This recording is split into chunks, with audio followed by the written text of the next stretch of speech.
नहमदु व नुसल्ली अला रसूलिहिल करीम अम्मा बाद फ़अऊज़ु बिल्लाहि मिनश शैतानिर रजीम बिस्मिल्लाहिर रहमानिर रहीम। मसान और सूखे का लाजवाब अमल। मसान ज़दा बच्चे के लिए तेल की मालिश का अमल भी निहायत मुफीद है।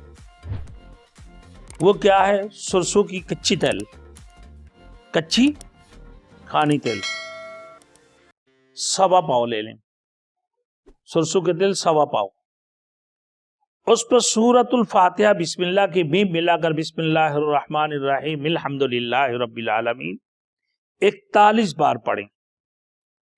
फिर 3 मरतबा आयत कुतुब सुम्मा अंज़ला अलैकुम से लेकर अलीमुम बिजाती सुदूर तक, इससे पहले मैं जो अमल बताया था आयत कुतुब, रुकू नंबर 6 है, सूरा आले इमरान में है। सुम्मा अंज़ला से लेकर अलीमुम बिजाती सुदूर तक, ये 3 मरतबा पढ़ना सरसों की तेल में।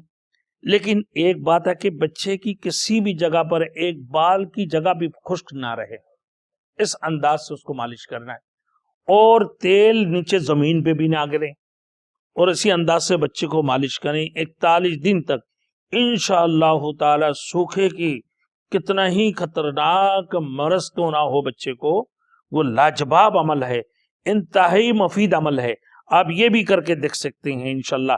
जो भी अमल अब करना चाहें इंशाअल्लाह इजाजत भी ले सकते हैं, लेकिन मैंने आपको बताया कि इजाजत के लिए 5 वक्त नमाज जरूरी है। आप 5 वक्त नमाज पाबंदी के साथ पढ़ें। उसके बाद और इस सूखेपन के लिए और भी बहुत सारे इलाज है, इसके लिए बहुत सारे किस्म की जो रसूल मकबूल सल्लल्लाहु अलैहि वसल्लम से साबित है। इसके बारे में बाज़ वक़्त में कोई तावीज़ात वगैरह का भी है। मेरे दोस्तों, इसके बारे में अगर मालूमात करना चाहें तो राब्ता कर सकते हैं, कोई हरज नहीं है। लेकिन आप ये अगर खुद पढ़ना चाहें तो आपकी इजाज़त के लिए लाजिमी है कि आप हमसे राब्ता करें, और साथ साथ 5 वक़्त नमाज का पाबंद भी करें, आप पाबंदी भी करें। और उसके बाद कम अज़ कम 3 तस्बीह, इस्तिग़फ़ार, दुरूद शरीफ और तिस्सा कलमा का ये भी जारी रखें। इंशाअल्लाह आपको आसानी से इजाज़त मिल जाएंगी। ये लाजवाब अमल है सूखेपन की। अल्लाह हम सबको अमल करने की तौफीक अता फरमाए।